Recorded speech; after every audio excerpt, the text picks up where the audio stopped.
Hello and welcome, fellow readers at the Lesesaal 1 at the online book fair Buchmesse Saar 2021. My name is Sarah Klotz and I will be your host for tonight's panel. Tonight's author was born 1970 in Bradford, Great Britain. He studied English literature at York and worked at Walker Books and Kingfisher Publication London as editor.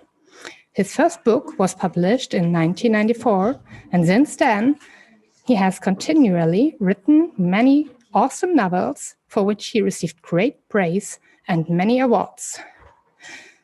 He says he only writes to create something that his readers would enjoy discovering on a shelf. So please let us welcome Mr. Jonathan Stroud. Hello, nice to be here. It's a pleasure to meet you. Welcome. How are you? I'm very good, thank you. I've just been watching an exciting game of football. I hope it turns out the way you wanted to. Yes, it was a good result. Perfect. Tonight you are introducing your newest novel, The Outlaw Scarlet and Brown, which has quite an unusual setting for you. So Western dystopian England is something that you haven't explored before, I think. How do you get the idea to try something completely new? Well, yes, the Scarlet and Brown is my attempt to write a book about being British, I guess. It's about a broken Britain in the future. But of course, it is a fantasy with lots of monsters and cannibals and adventures. And two good heroes, Scarlet and Albert. And I thought I would start by reading you guys a little bit of the book. So I will go ahead and read you the start of the story where we meet our heroine, Scarlet McCain. That sounds awesome. So let's dive right in. I'll go for it. That morning, with the dawn hanging wet and pale over the marshes, Scarlet McCain woke up beside 4 dead men. 4! She hadn't realized it had been so many. No wonder she felt stiff. She tipped her prayer mat from its tube and unrolled it on the ground. Sitting cross-legged upon it, she tried to meditate. No luck, not with 4 corpses staring at her and a knife wound throbbing in her arm. A girl couldn't concentrate in those conditions. What she needed was food and coffee. She got to her feet and glared down at the nearest body. It was a portly, black-bearded Woldsman in a denim shirt and jeans. He looked old enough to be her father. Perhaps it was her father. His face, half resting on mud and stones, wore an aggrieved expression. "Yeah, we've all got problems," Scarlet said. "You try to rob me, that's what you get." She stepped over the man and went down to the lake to inspect the animal snares. Yet again, her luck was poor. The traps were broken, the noose strings bitten through. At the end of a smear of blood, a rabbit's head lay tilted in the bent, wet grass.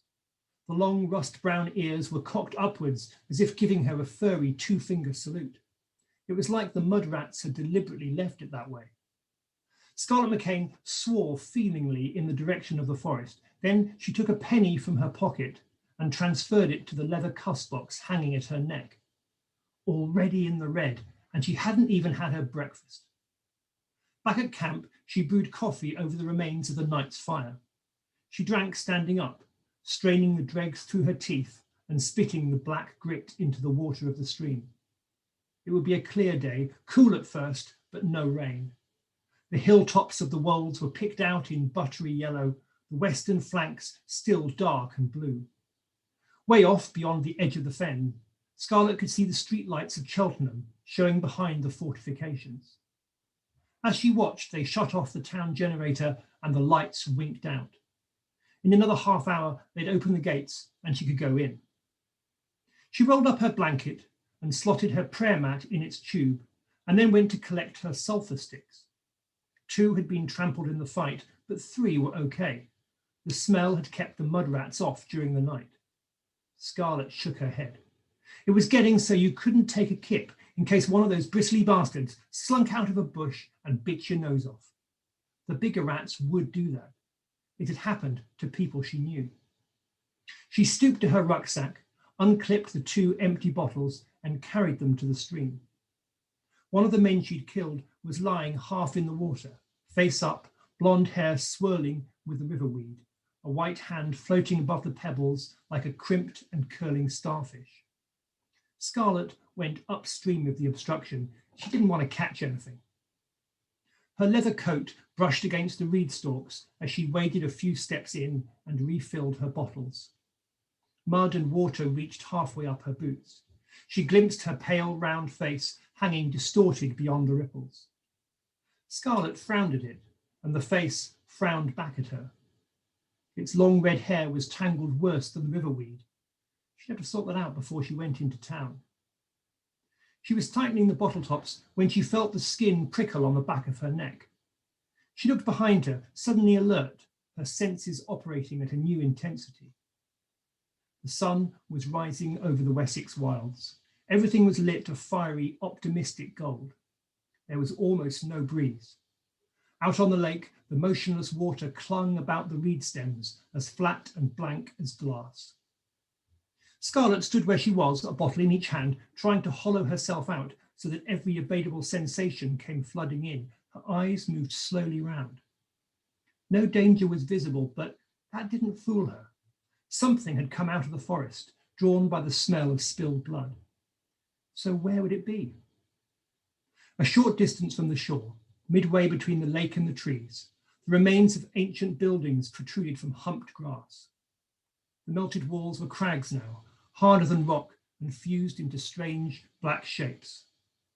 A flock of birds, coiling like a streamer, wheeled and darted high above, then swept off across the forest. She could see nothing else, and nor was there any sound. Scarlett walked back to her rucksack, fixed the bottles and tube in place, and hoisted the bag over her shoulders. She kicked soil onto the fire, circling slowly so as to scan the landscape in all directions. If time had allowed, she would have rifled the bodies of the outlaws in search of supplies, but now she just wanted to get away. She made a token inspection of the bearded man, just another failed farmer, who thought that possessing a knife, a paunch, and a bad attitude made him capable of attacking a lone girl sitting by her campfire. The knife was not as sharp as the one Scarlett had in her belt, but he did have a grease-proof pack of sandwiches in the pocket of his jacket, so that was Scarlett's lunch sorted. She left the camp and began threshing her way through the tall, wet grasses. Off to the west, clouds were massing to extraordinary heights, mountains of pink and white towering over the Welsh frontier. Scarlett moved away from the lake and made directly for the crags. Better face the creature now, out in the open with the sun at her back, than be stalked across the marshes. Hide and seek wasn't her thing. When she got within 50 yards of the walls, she stopped and waited. Presently, a long, low-backed piece of darkness peeled off from the edge and loped into the sunlight. It was a brindled grey and black wolf, a mature adult twice as long as Scarlett was tall. Its head was lowered, but the lazily swinging shoulder blades rose almost as high as her chest. The amber eyes were fixed upon her. It came forwards unhurriedly, with the confident swagger of a salesman about to close a deal. No fuss, no flurry. It too was keen to get the job done. Scarlett's hand moved slowly towards her belt. Otherwise, she stood where she was, a slight, slim figure in a battered brown coat, weighed down with a rucksack and tube and bottles and all the paraphernalia of a girl who walked the wilds. The wolf slowed its pace. When it was 6 yards away, it halted.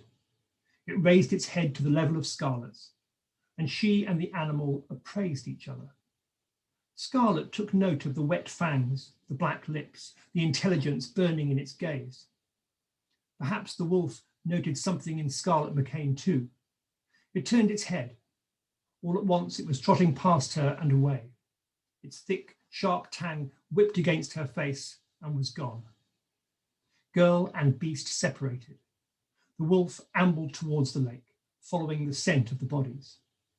Scarlett took a comb from a pocket and ran it through the worst knots in her hair. Then she located a piece of bubble gum, tightened the straps on her rucksack, adjusted the hang of her gun belt, and set off towards the distant town. Enough dawdling, time to get on with business, time to demonstrate how a robbery should be done. So that's Scarlett, and she's clearly a formidable customer. She's a bank robber, she's an outlaw, she can kill people very easily, and she thinks that she's pretty cool, but her life becomes more complicated when she meets the other of my two heroes, Albert Brown. I'll read you a very short bit showing Albert and Scarlett together. And Albert is a very sort of gentle, seemingly rather hopeless guy, and he gets Scarlett very irritated. So this is a short bit with Scarlett and Albert. Scarlett took a long, slow breath to calm herself.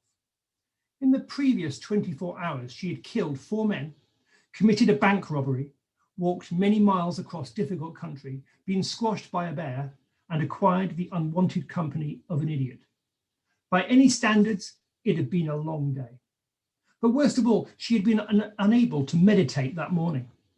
She knew that all her anger, her pent-up agitation was rising from that omission. She needed to relieve the pressure and do it soon. Right after the meal would be nice.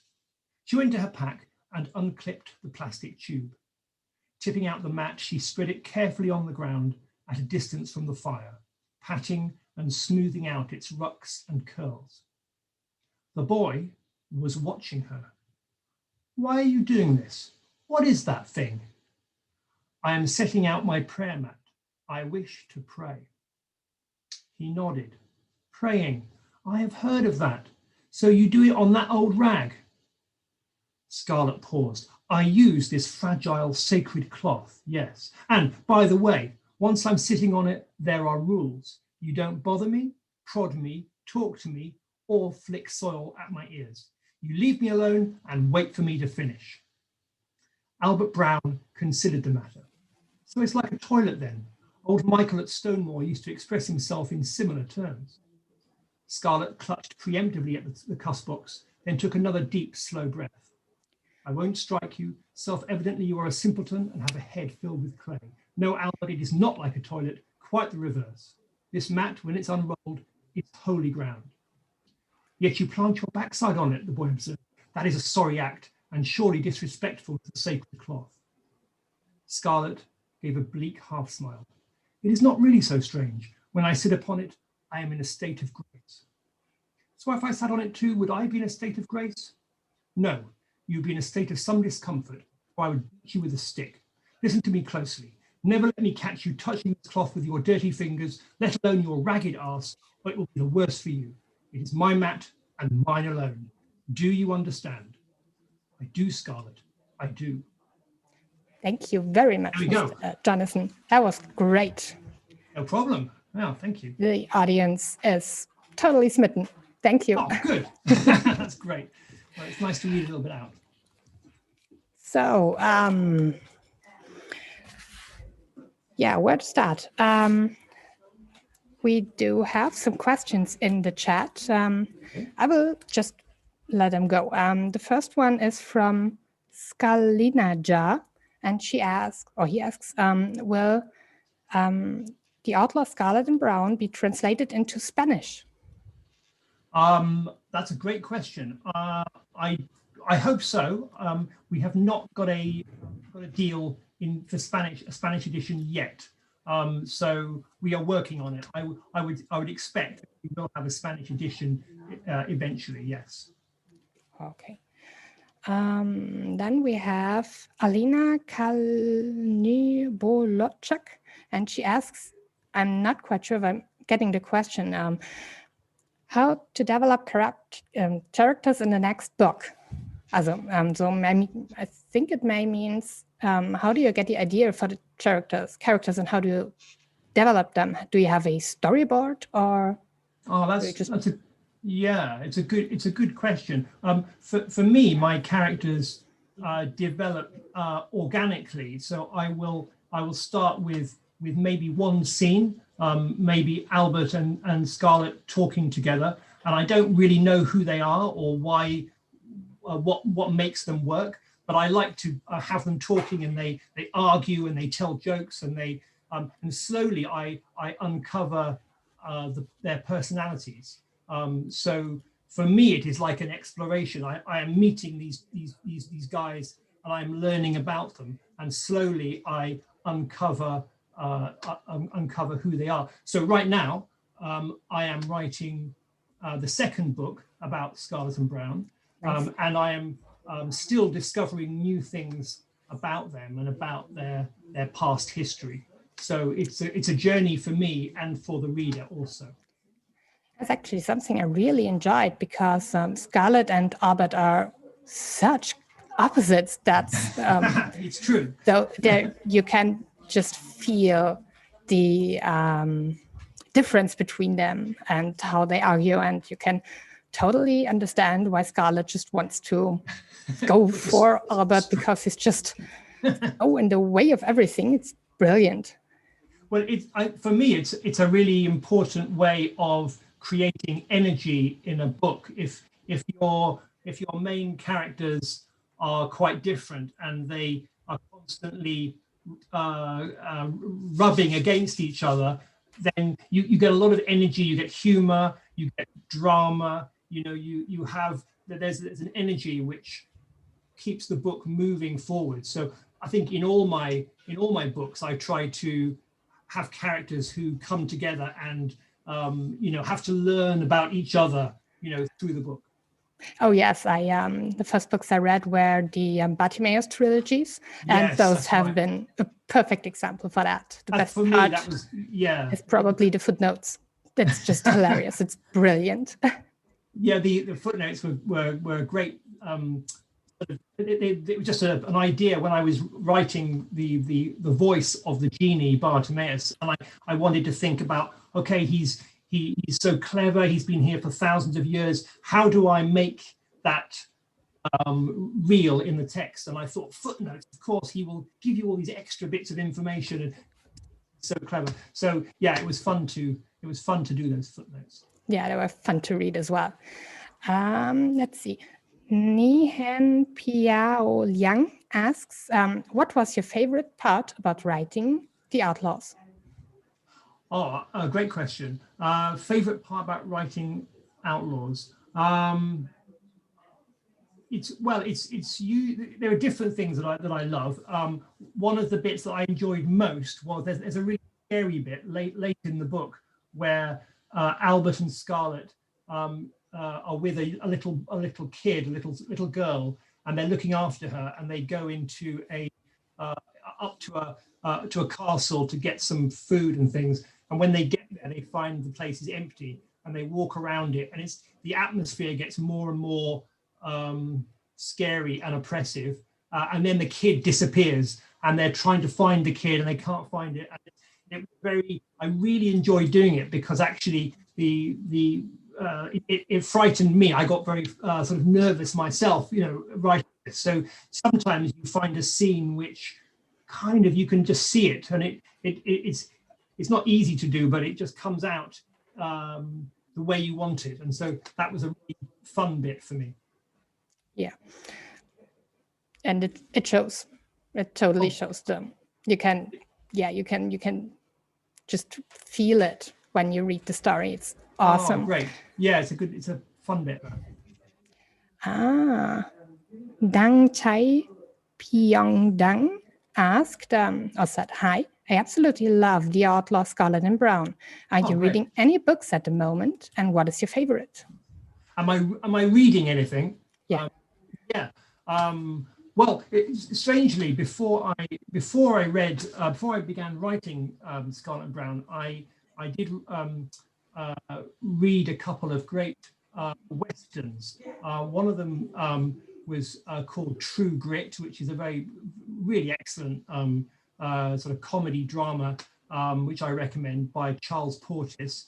And another book called The Sisters Brothers, which by Patrick DeWitt, which is another fantastic western, but with lots of black humor. And so both those books I read, I read them a couple of years ago, and they I guess must have influenced my decision to try writing a Western now. So those are two books that really influenced me recently. So then we have Hebes von Troy, and he says, I like that you write strong girls and young women. So Scarlett, Lucy, Kitty, do you write it for your daughter? Yes, I guess I do in part. Yeah. When I wrote the Bartimaeus books with Kitty, who's a very strong character, my daughter was very little. She was only a tiny baby, really. But I'm always very conscious about wanting to write things that she would have loved or she would identify with. And I quite like putting myself into the idea of being a girl, and like with Bartimaeus is a genie. So having done books about putting my mind into the idea of a genie or a demon, it seemed it's fun to try girls, boys, old people, young people. I think part of the fun of being a writer is it's like being an actor. You can try on different costumes and different characters and experiment with them. But yeah, the female voice I'm very fond of adopting.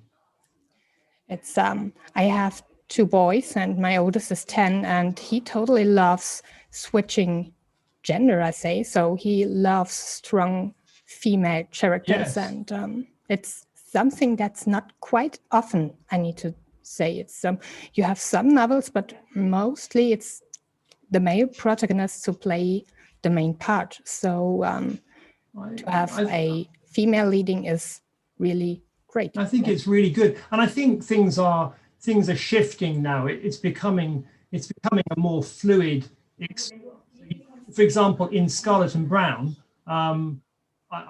Albert is actually a strong male figure, but he's not a traditional male figure, because he seems really kind of gentle, and Scarlet seems much stronger than him.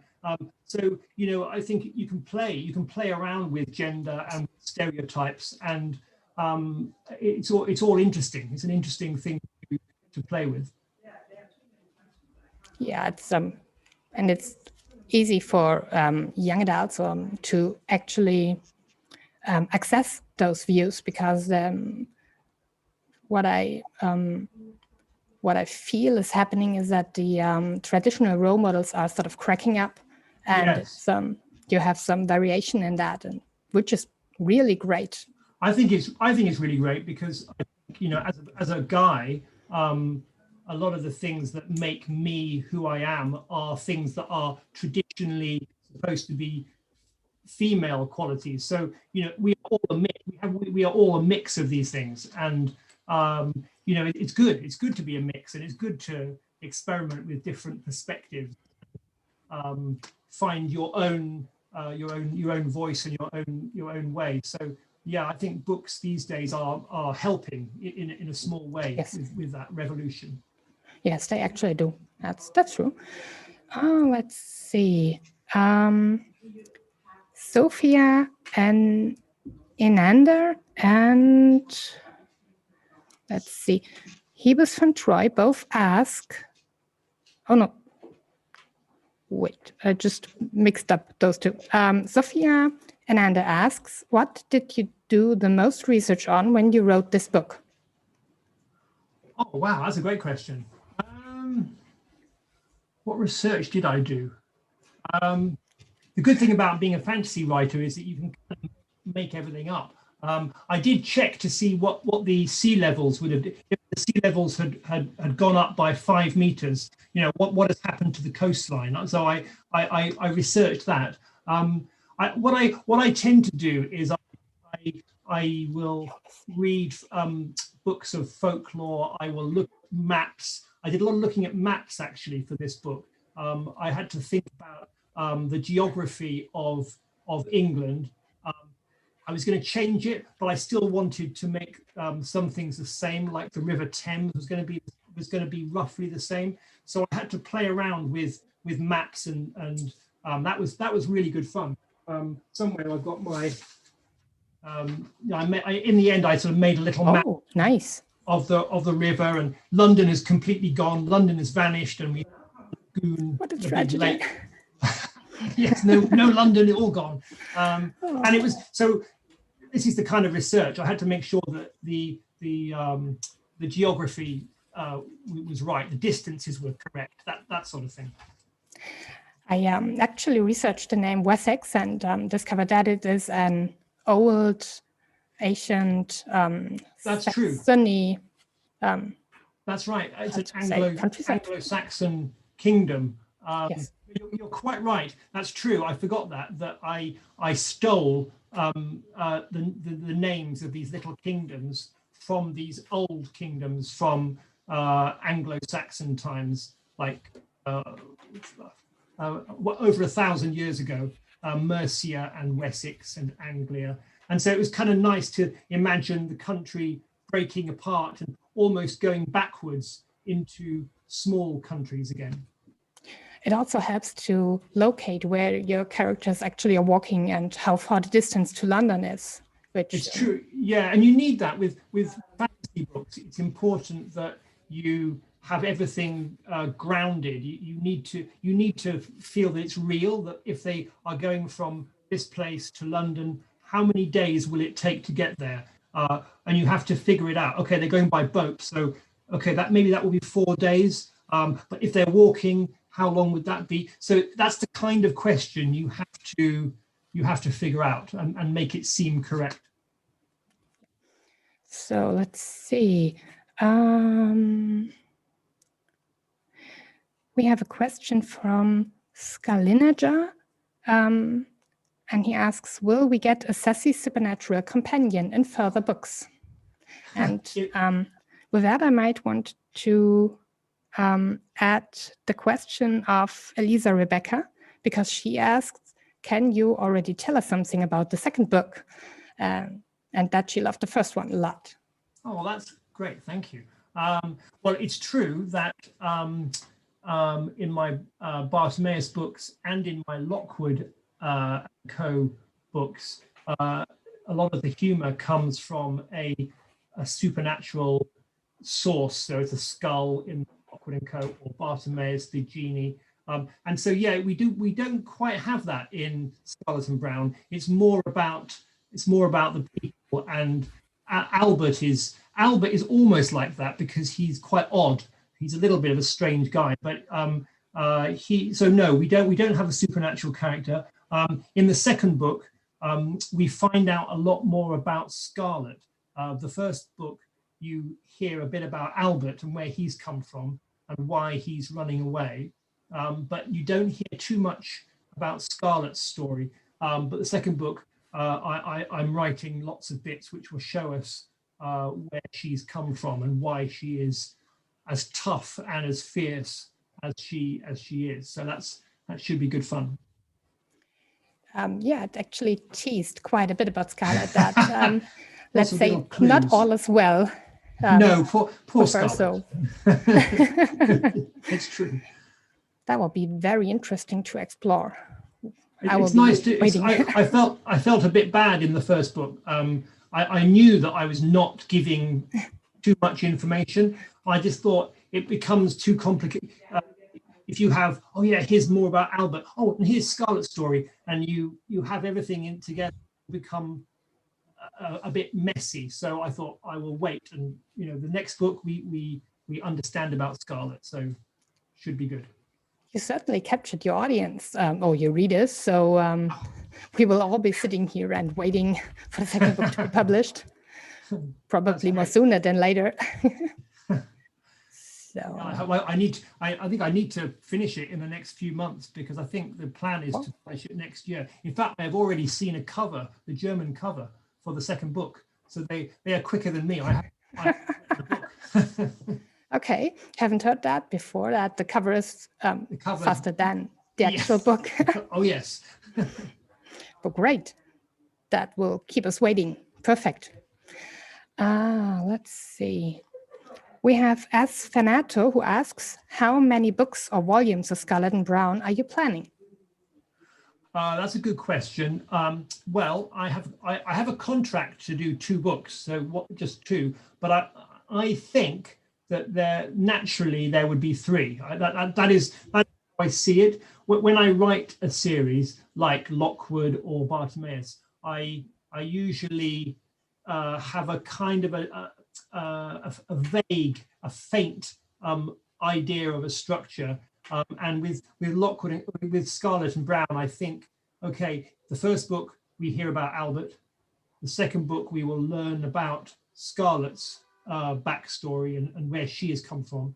And I think maybe there will be a third book where we see where they both go. So it feels, for me, it feels like a good number, but we have to see. Okay, so, and Corin Seven asks, how do you deal with spaces in between important scenes? How do you create the story between them?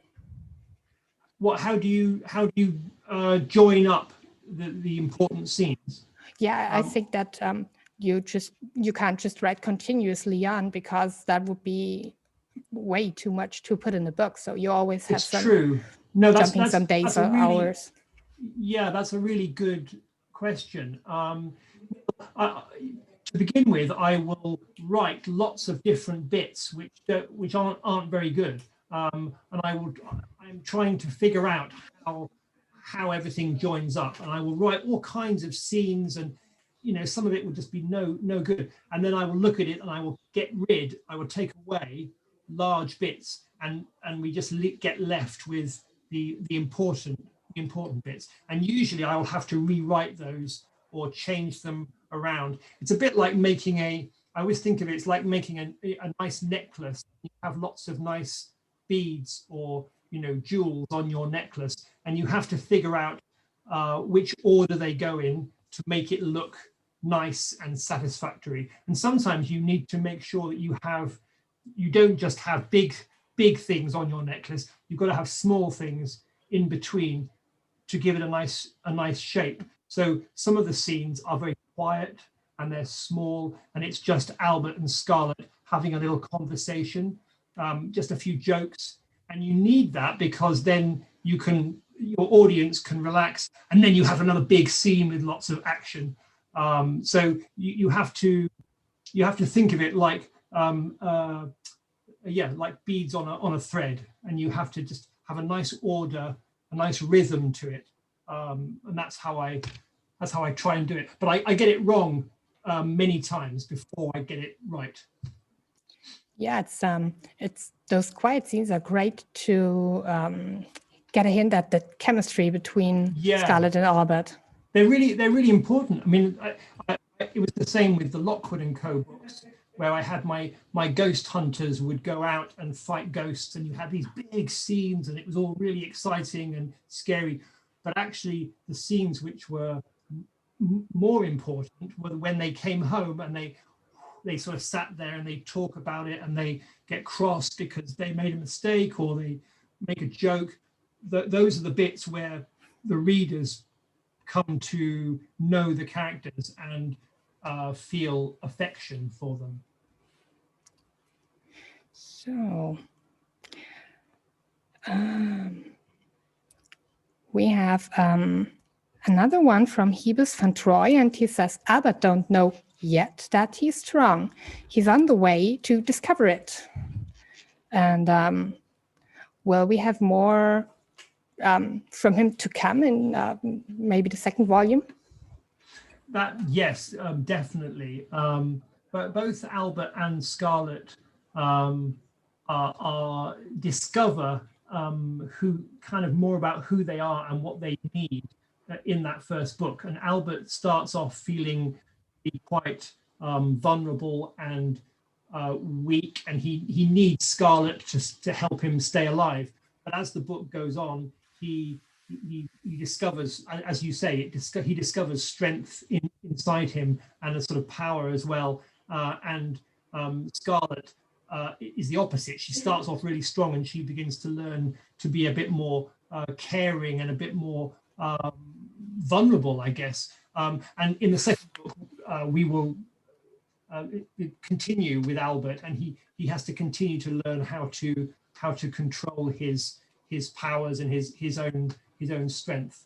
So yeah, but this is the 3 books. I think, you know, that they will both go through a journey in 3 books, and they will get to the end where they really understand who they are. Which is really nice, because by switching the positions of being weak to strong and being strong to more vulnerable, it Yes, gives you more of an access to the figures, because that's just how life is. You don't have only strong or only weak characters. There's development. No, you need both. You know, you need both. You need. We are always going from one to the other. You know, I've got to be strong for my kids, or I've got to be strong for this. Then you also have to be gentle and vulnerable and emotionally open, and you know, yeah, you need all these things, and that's why it's kind of nice to have 2 characters who will show you this. So we have a question from Annie J. Do you have a tip or advice on writing that helped you when you started, or which does help you still? Well, that's a very, very good question. So the most important thing is to enjoy what you're doing. You have to write something that you get pleasure from. You know, enjoy it. So don't try and write something that kind of bores you, or it has to be something that gives you excitement, because then you will communicate it, and other people will read it, and they will hopefully share your excitement. So enjoy it. And the second thing, which is it is true now, and it was true when I was young, you don't get it right first time. So you write something, and then you have to look at it and change it and cross things out and start again, and you keep going and you keep going, and slowly you create something that is good. But it's like my office, you can't see it, but all here there's papers and different bits of paper with scarlet and brown. Oh, it doesn't work, and that bit doesn't work, and I get very angry, but you know, slowly I will make a new book. This go with the sounds just like me writing an essay or exam at university. It's basically it's stuff everywhere. It's total chaos, which needs to be sorted, because I know that. You know that chaos, and you need that creative chaos, because it comes out in unexpected ways. Sometimes you will write something and you think, oh, that's really great. I don't know where it came from. It's really good. Other times you might spend all week writing and it's no good, and you don't know. You have to accept the chaotic side of being creative. Yeah, it also turned out some new aspects which I haven't had explored before. So having all the chaos, I said, oh, this is something I need to know. Oh, this sounds interesting too. Let's have some research on that one. Oh, see, I didn't get that one. It's true. I think you need both. You need both sides. You need the chaotic side where you just try stuff and you improvise, and then you need the other side where you're being a bit more rational, and you say, okay, I'm now going to make it ordered, and I will use this and I will change that. And if you have the 2 sides together, in the end you create something that is good. So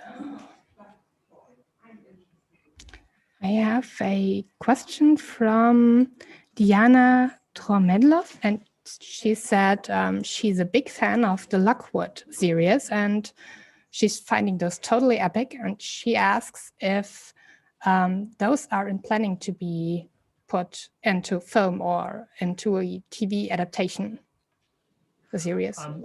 Well, I'm glad she likes it. Yes, and they are being made now to be a TV series. Netflix is making a Lockwood and Co. series, and it's really exciting because I think they're going to start filming maybe next month.